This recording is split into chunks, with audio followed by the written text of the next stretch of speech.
not weekly.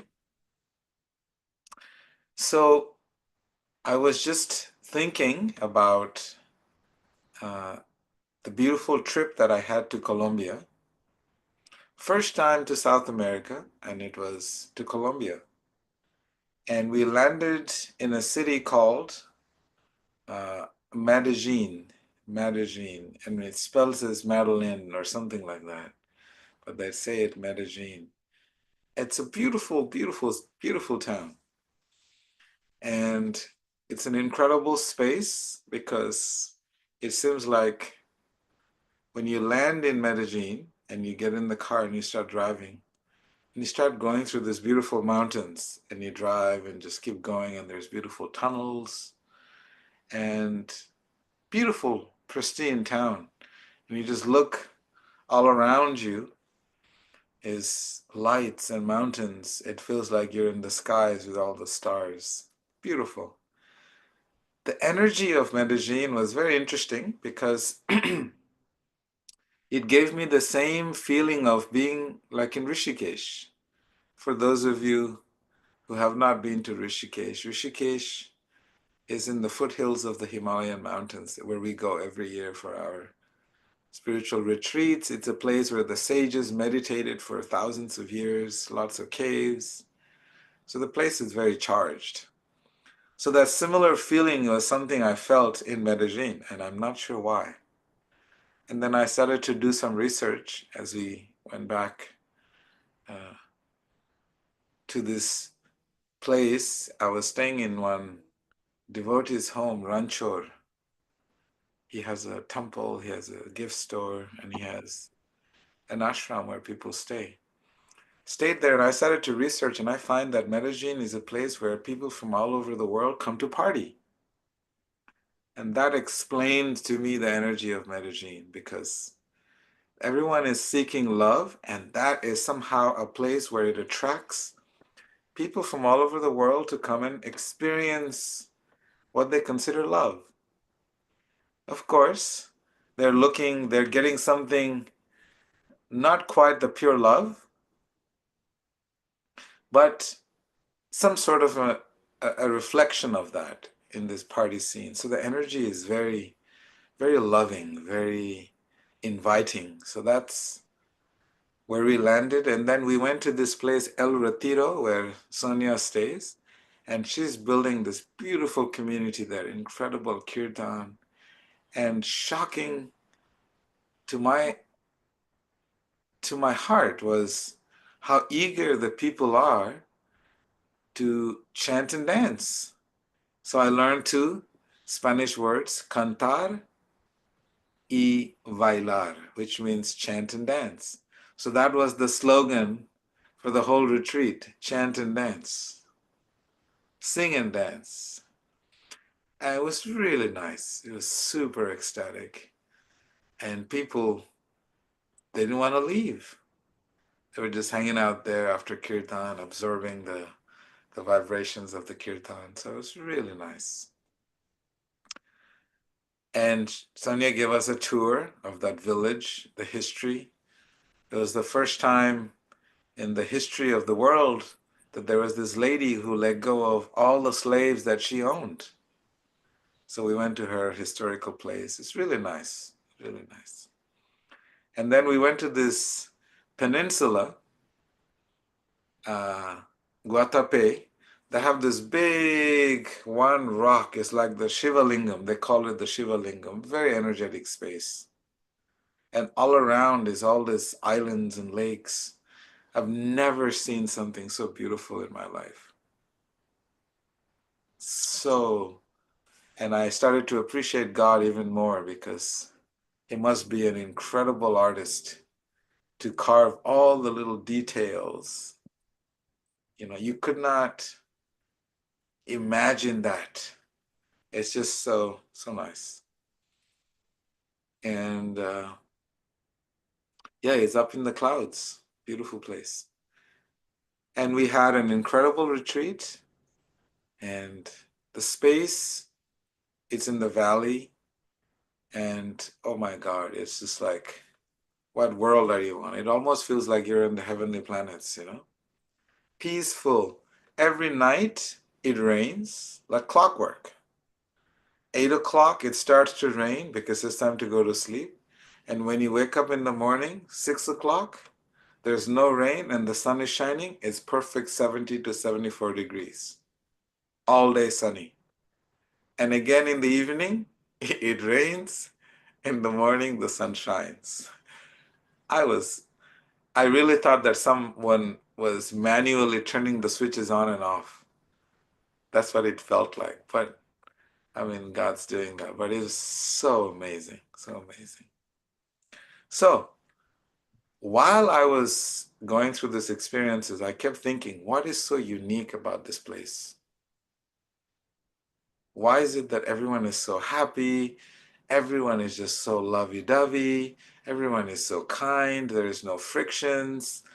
And there's such release of emotions to experience happiness.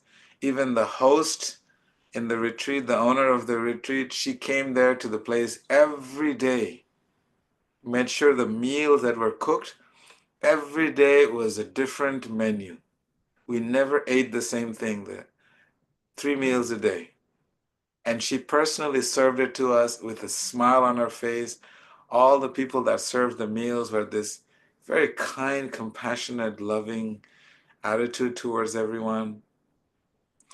It seemed like we were in a different world. So then my mind started to think, what is so unique about places and spaces? And then I started to message Radha, and Radha said, you should cover this topic, sacred spaces and sacred places. And I said, oh, sounds like a good one. Let's do it. And I started to meditate a little bit more about this. And then I spoke to Santa Clara, you can see, she's still there. And she said, yes, yes, good idea, let's do it. So here we are. A little update. So now, sacred place and sacred space. Why is it different and why is it the same? And how is it different and how is it same? And then we're going to understand a little bit about sacred spaces, sacred places, and how to cultivate that in our lives. So a sacred place, generally, means a physical location. It's generally geographically can be bigger. It is recognized by many people, and people gather there for, it's like a charging station, like for example, Vrindavan. It's a sacred place. Communities from all over the world recognize it as being sacred. The scriptures, the Vedic texts talk about those places. So it has a source of reference that is not something I just feel. It is a sacred place is something that the scriptures, the wisdom texts talk about. And then religious leaders and spiritual leaders, they also confirm that yes, this is the place. When they go there, they're able to feel the energy of those places.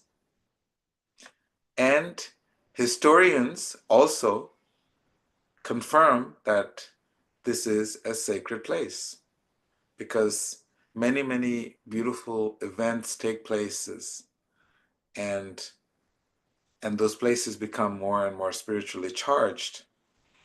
And in those sacred places, divine events happen. For example, in Ayodhya, this is the birthplace of Ram, who is the deity of morality and ethics. And say in Vrindavan, Krishna, the embodiment of love, that is his home. So these are historical places experienced by saints and sages, and divine events have happened there. So it's basically considered a collective place of worship. So this is what a sacred place is. And a sacred space, for example, sacred place. Varanasi is described as a sacred place in the Skanda Puran. And sages know that that is a place where Hindus go. It's a sacred place of spiritual enlightenment. And for the people in the Muslim faith, sacred place for them is the Mecca. And for Christians, the sacred place is the Vatican. And for Buddhists, a sacred place would be something like Gaya, Bodha Gaya, the place of Buddha's spiritual enlightenment. And Vrindavan is a place of love, bhakti, for those who are bhakti yogis. So those are sacred places. Now, a sacred space. What is a sacred space? Sacred space can be anywhere. Could be your room, could be the corner of your room where you place your yoga mat, your your pictures, your altar. That could be a sacred space. It could be a temple. It could be a little your space in your home. It could be a place where you sit and meditate. It could be a space in your backyard under a tree. It could be in the woods. It could be any place where you find peace and you find a place of quiet to meditate. And it is a place that is intentionally created. Thank you, Devi Radhika. Yes, we're going to go there about the sacred space in your heart. Thank you. So it is a place that is intentionally created for yourself or for others. But it is not necessarily connected to a religious place or, yeah. And for example, there is a place like Machu Picchu, and anyone have heard of that? I used to think that someday I want to go there. I want to feel the energy of this space. What is this space? Now, this is a space that they have created by the energy of the inhabitants with deep love and ceremonies. They have really, really charged up this place. But when we read in the yoga text, there is not a mention of that particular geography as a birthplace of somebody or some celestial beings. But these are sacred spaces that we can experience. I know that Radha, you went there to Machu Picchu and you were sending me pictures and you're saying how cool it is, you're doing meditation, blah, blah, blah. It was. I felt like it was very special. Brittany and I went there together. It was like, yeah, I felt like it was the spiritual energy was pretty intense there. So if it's not in a yogic text, then what does that mean? That it's not real? It is real, absolutely real. Mhm. That's why it's called sacred spaces. Okay. Just not a sacred place. As not confirmed by the yoga text. Okay. But yes, it can be. It can be. I know that Lisa tells me about Egypt. I remember Madhavi was telling me about Sedona. So there are so many such places around the world that are very unique to uh, various different groups of people. So this is why the sacred spaces and sacred places are very, very powerful for our own spiritual cultivation, because we know where they are. And if we need a little charge and things are not looking up, then we can go to those places, and those places are then considered to be charging stations. The sacred places are charging stations. More contemporary yogis and sages, they very interesting. They explain that the chakras of India, every country has chakras, energy vortexes. So the sages in India, more contemporary sages, they have their own interpretation of different sacred places in India. For example, some of you have gone to Tiruvannamalai. I know that Karina tells me she loves that place. She's not on today. And some sages consider that this is a place where the Muladhara chakra, the lower chakra, the place of stability, grounding. And some sages say that Rameshwaram is the place of Swadhisthana chakra. When they go there, they feel that creative energy. And there is other sages who feel Varanasi, it's a place of the solar plexus, a place of transformation, personal growth.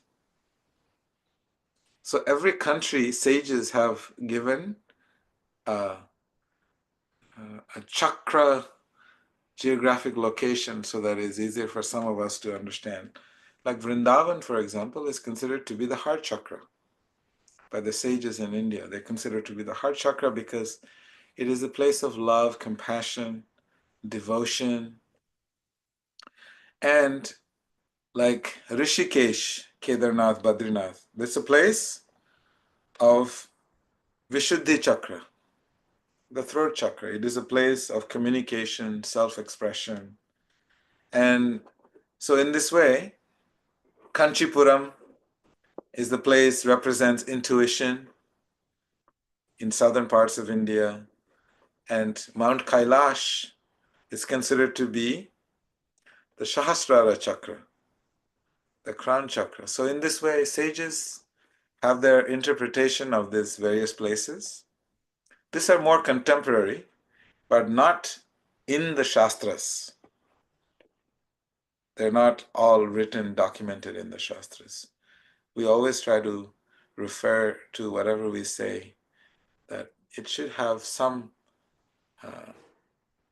Vedic basis or foundation, because that's where we discuss from the yoga texts. And these places are loosely mentioned in the Skanda Puran, Vishnu Puran, Shiva Puran. So there are, in the Puranas, they mention about this sanctity of these places. Shankaracharya and many other sages, they actually talk about these sacred places. So now, why is it so important for us to understand about the sacred places and sacred spaces? Because when we go to these places, what happens is that our own individual energy that we carry, we are part and parcel of the divine. So that means whatever qualities God has, we also have. Our Creator, because we are created in the image of God, as we understand. So the energies are there that we have. But what happens over time, our energies become somewhat depleted due to engagement with the world that does not replenish those energies within us. For example, we are born with love and trust and faith. But as we come into this world and the more we engage with the world, then we tend to lose a little bit of that trust and faith. And our love gets somewhat crushed in its pure original form. So therefore, these sacred places and these sacred spaces are very, very critical for us to experience wholeness, for us to experience that divine connection. So you'll notice that every year I go to India. Why do I do that? And I mentioned this before, that each and every one of us needs some charging. A Tesla car can run 300 miles and then it needs to be charged. So this energetic body that we have, the heart that we have, the emotional body, the energetic body, the physical body, the spiritual body, all of these layers of us, they need to be charged. And so these places, for example, When we go to these places, it aligns with our bioelectromagnetic field. This is what science says about the sacred places. And all of these places are in very interesting geometrical, uh, energetic formations. And many Puranas will explain that going to those places and creating those places, it'll neutralize the negative influences that are coming into your life. And it can burn off karma. For example, you go to Rishikesh, Varanasi, Vrindavan, Garuda Puran explains it burns up negative karma. So if you feel like your life is not going right and you need to shift something, you need to let go of something and recharge, then these are places where it starts to shift. Because the vibrations of those places will shift your individual vibration. And it is so powerful when your vibration shifts and gets lifted off. And you can actually feel it. Many times when we go to different places, I notice people just tear up from nothing. Just being in that place, it makes you want to just cry. Tears of letting go, releasing something, tears of just feeling love, losing some fear, losing emotions of rejection. So many of these transformations happen just simply by being in a particular energetic space. And that is why in Sanskrit the word of this energetic place is called tirtha. The word tirtha means a place that pushes you upwards, just lifts you off. It's like a trampoline, you land on a trampoline, you just jump off. So those are like uh, universal trampolines, you can call it. When you land there, you just go flying up. So that is what the word tirtha in Sanskrit means. Another thing that happens with us in these places is that there is a cosmic rhythm that happens, and we have our own rhythm. So what happens when there is not a synchronicity with an individual rhythm, with a cosmic rhythm, then things don't add up because your clock is not connected to the circadian clock. So things are off in your life. So when we go to those places, our individual clocks, it clocks to the universal clock. Your energy then becomes connected to the cosmic energy. And so this is why these sacred places are very unique for our spiritual growth and clarity in life. On a more personal level, you'll notice there is mental clarity. You will start to see things better because our eyes are covered with so much intake of sensory distractions in the world. And so what happens, our vision gets a little blurry. That's why this great saint, Sri Chaitanya Mahaprabhu, he explains that we must learn to see the world with the eyes of the heart. And he explains Cheto Darpana Marjanam, that we must remove the dust that is covered our true vision that we have accumulated for many, many lifetimes. And so what happens in these places, there is tremendous amount of mental clarity where you can actually see from the heart. And you will notice the sacred places will also... Radha, you want to add something? Yes. I don't want to add anything. I just have a question about this. Yeah, please. I had a friend who went to India for a wedding, and she's not spiritual. Well, I mean, she's like a good person, but she doesn't like practice spirituality really. she came back and was like, it was so crowded, it was so dirty. It was like, she did not have good impressions. So what my experience was like exactly what you're saying. That was like 100% my experience. Why was my experience so different than her experience? Good question. Good question. You know, the intent is very critical, because when you go to a wedding in India, India alone is not going to just lift you up. Your intention is go there to party, go to a wedding. So that's one thing. And it's not a place for material enjoyment. India is not a place for material enjoyment. You want to enjoy, you have to go to Medellin or go to Hawaii or go to some other places. Material enjoyment, you know.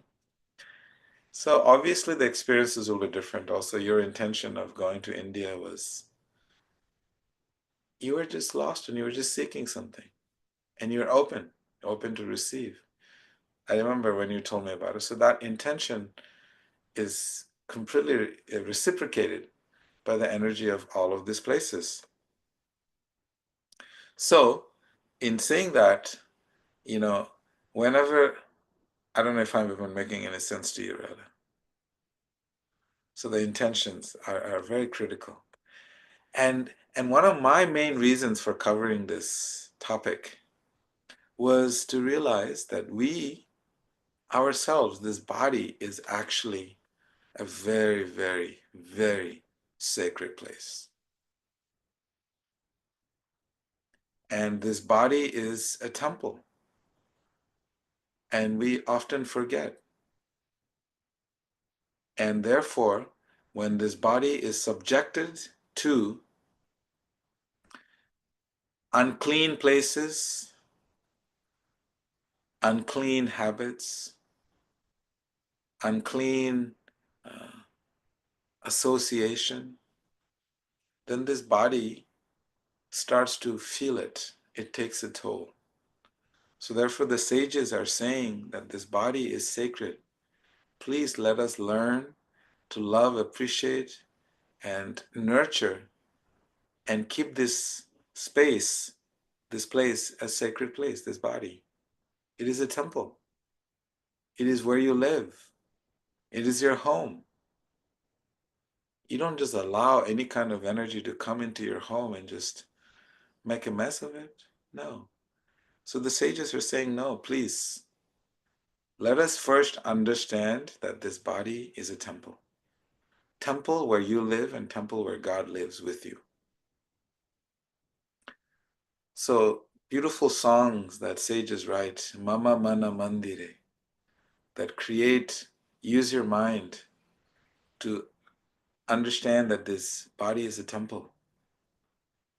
And we should respect it as such. There's a beautiful story in the Puranas where this great saint Narada is this saint you'll hear a lot about.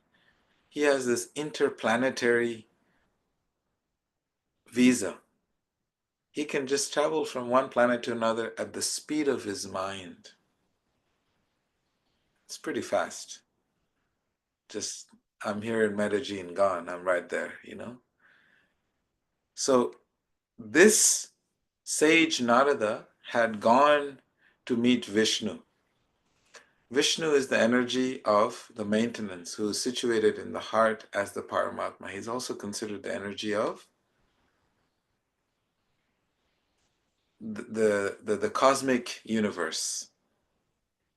So Vishnu is sitting in his place called Vaikuntha. Narada approaches him. Narada said, "Oh Vishnu, I've been looking for you everywhere. I just wanted to know where I could find you. And I realized that I had to come all the way to your palace. And this is where I find you in Vaikuntha. But is there any other places where I can find you?" And then Vishnu replies very nicely to Narada, Yatra gayanti mad bhakta, tatra tishtami Narada. In Sanskrit. All of this is always done in Sanskrit. I'm just saying it so that you can get a little glimpse of Sanskrit. But he explains that I am in the heart of those who are seeking pure unconditional love. That is where I am, wherever that is. So that means what he was talking about is that we have this place, this human body, and within this human body, we have a sacred space. And that sacred space is the heart. And it's very interesting because this sacred space of the heart, we're talking about the spiritual heart here, not that piece of that the organ that just keeps us alive and pumps blood. So this heart is where eternal spiritual love resides. And it also happens to be the place where we reside. But somehow we're in that space, we're in the place, we're in that space, but we're still not there. So this is an answer to Radha's questions. Many times people go to Vrindavan and Rishikesh, and what they will see is dirty, filthy, unorganized chaos, even though they're in such a powerful, energetic place. They won't be able to feel it because it requires proper intention to cultivate that consciousness of that divine connection that is required. So this spiritual heart that we're talking about has 4 layers. The first layer of the heart is called Shraddha, or faith. Faith in God, in devotion, in something greater than yourself. That is needed. So that is the outer layer of this spiritual heart. It's called Shraddha Bhakti. This devotion of faith. And then the next one is called Sadhana Bhakti. Bhakti means love. Love of sadhana. Daily cultivation of one's heart. And that is the second gate, the inner gate of the heart. And then the fourth layer of the heart is called the Bhava Bhakti. Bhava means the emotions. You will notice that when we cultivate this inner sanctuary of the heart, the space within ourselves, through this practice of sadhana, you will start to have spiritual emotions that emanate from the heart. You start to feel feelings of the heart, spiritual emotions. Because we have discussed before, there is material emotions that is coming from the mind and the spiritual emotions coming from the heart. And then the fourth layer of the heart is called Prema. This is the inner throne where you and the divine are in perfect union. Some people will call it samadhi, some people will call it enlightenment, whatever you want to call it. In the bhakti language, we call it Prema Bhakti. That you're in that space of just transcendental, pure, unconditional love. And you are such deep in your spiritual presence, you're rejoicing. Nothing in the world is affecting you. So these are the 4 layers of the heart. Now, within these 4 layers, there are 3 chambers of the heart. These are like, I'm giving you broad categories. I'm not going in deep because each one is very, very deep. So the chambers of the heart, the first one is called the Bahya or Bahir, or the outside chamber of the heart. And that chamber of the heart can be cultivated, the doors can be opened, you can enter that space through seva, sangha, and sadhana.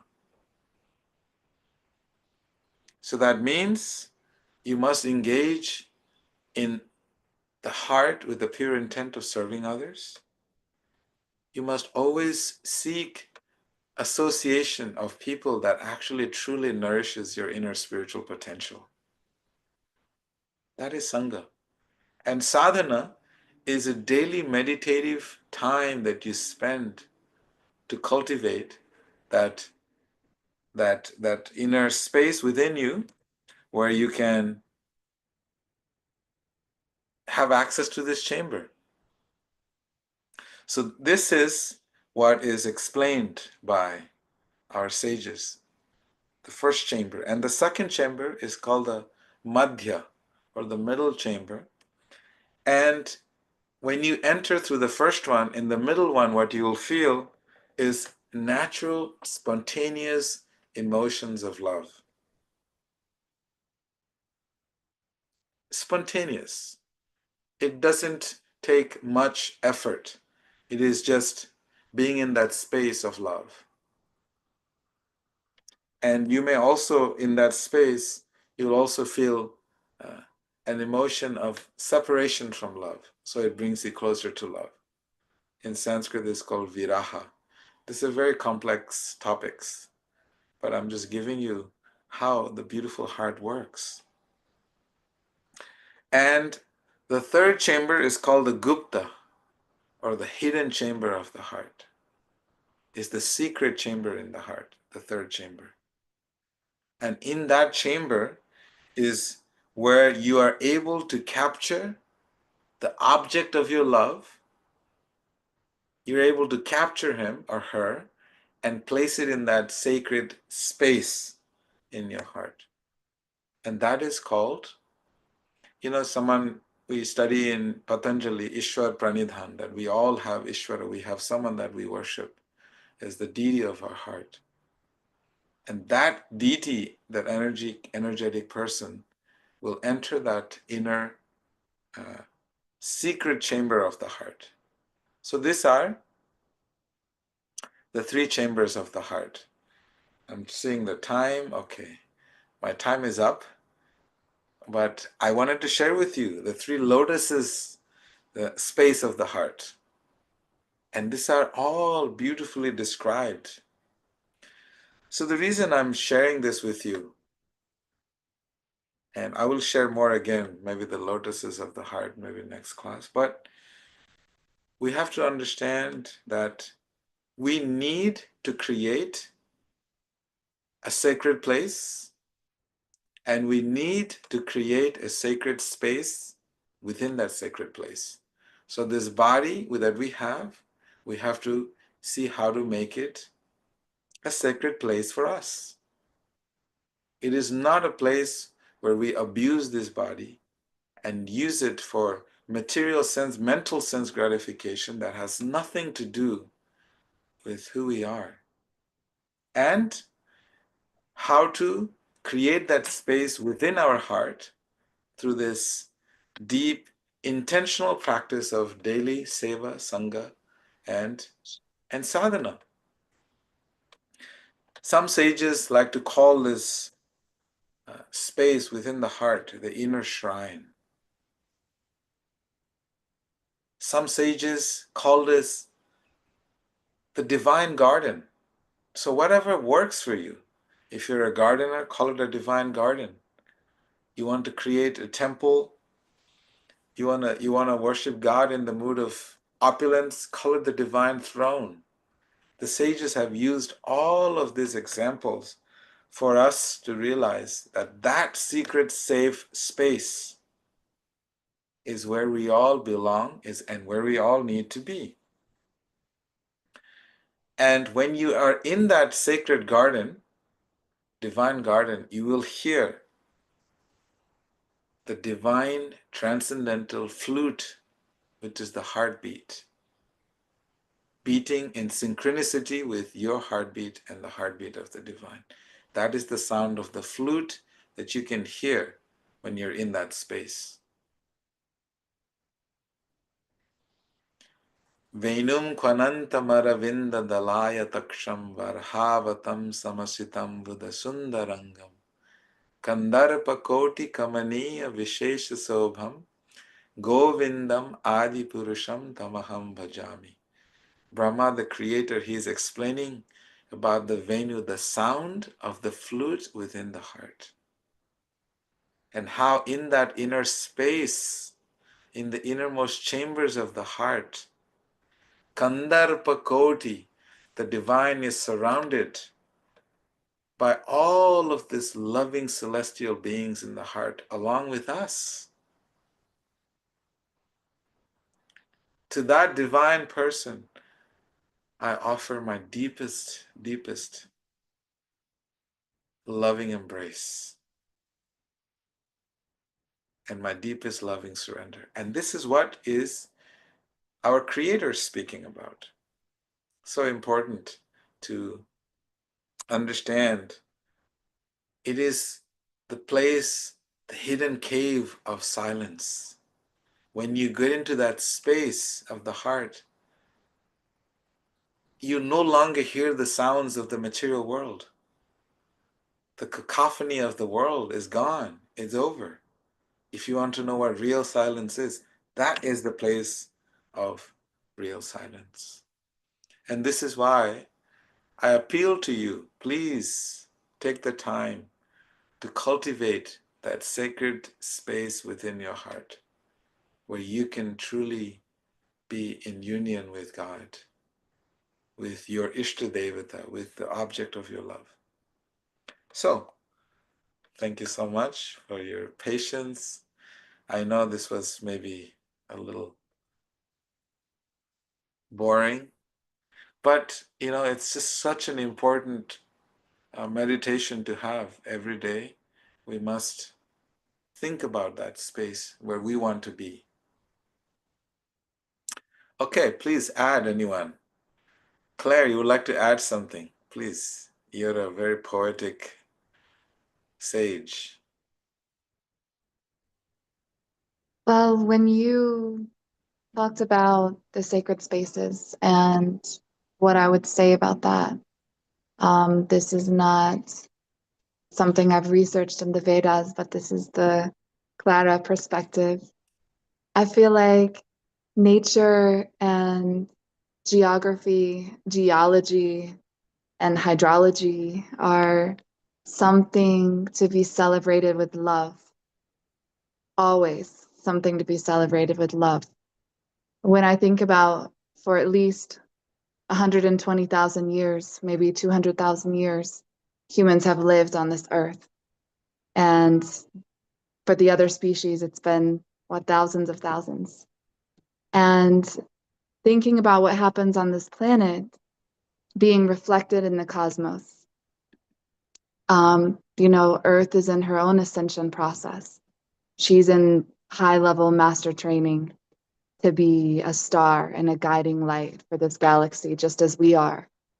And all of us who have been courageous enough to enter into a physical body during this extraordinary lifetime, we're experiencing that with the earth. So going back to the history of humans on this planet, we have this profound history of living in connection, in deep spiritual connection with our physical earth and her climate zones, her seasons, her temperatures, and her features of topography. And so the earth reflecting us as well, just as we have 80,000 nadis, rivers of energy meridians traveling through our bodies, and chakra points where our high energies. So the earth too has where these power converges. She has her ley lines and meridians where energy and information is transported. And so from my perspective, these power points are like where mountains apex or where sacred rivers converge, or any place where energy and information is held in a convex. That's upon where we feel this sacred connection. And over thousands of centuries, that's where we've held ceremony or worshiped sacred sites, built temples, built pyramids, built cathedrals, and later built, major cities above those places sometimes, or kept them natural.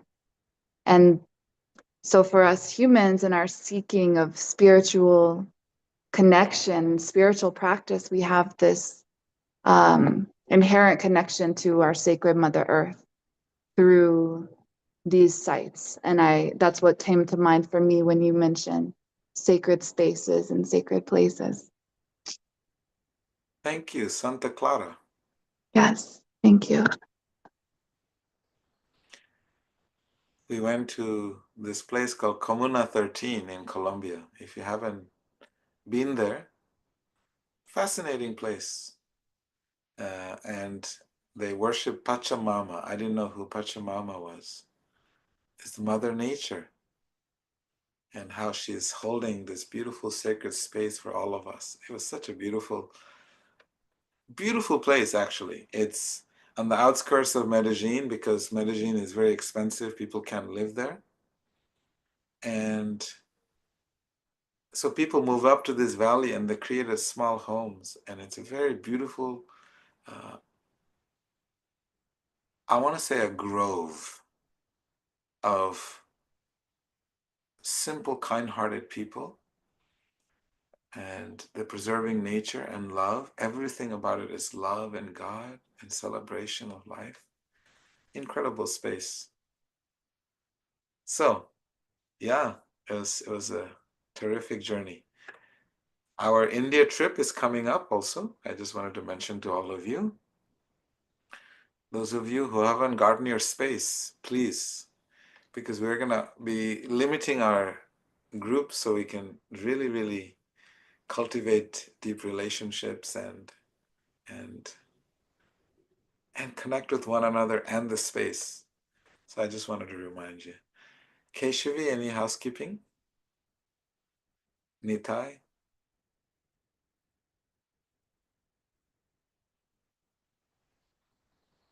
Nothing for me. Okay. So thank you all very much. Radha, you want to add anything? Nope, that was beautiful. Thank you, Prabhu. Thank you all so much. Please have a wonderful day, wonderful night. And thank you, Sonia, for joining us.